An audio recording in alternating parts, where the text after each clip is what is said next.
Deuteronomy 8:2 says, "And you shall remember the whole way that the Lord your God has led you these 40 years in the wilderness, that he might humble you, testing you to know what is in your heart, whether you would keep his commandments or not."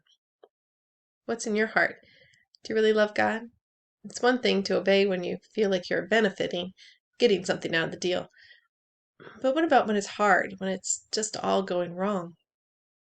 When your faith is tested, when you are humbled before the world and they're looking at you thinking, if God was on their side, why is it such a mess? Do you hold fast to faith? Do you walk in his commandments? Do you hold fast to God? Do you love him even though he seemingly is doing nothing for you?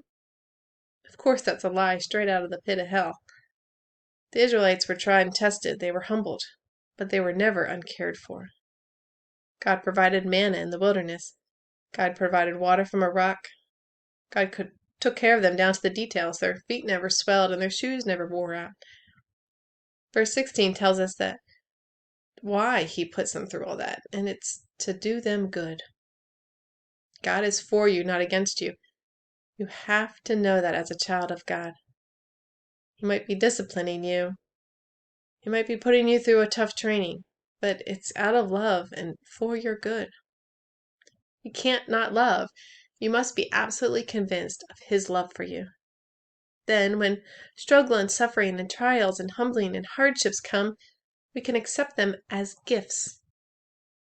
We are allowed to pray, "Take this from me," but then we pray, "Not my will, but yours be done." Why would we pray that way? Because we believe God is in control and all-powerful and he loves us. What is happening to you might be evil, might be demons working through those submitted to the devil, but still not out of God's hands. You aren't out of his hands or outside of his love.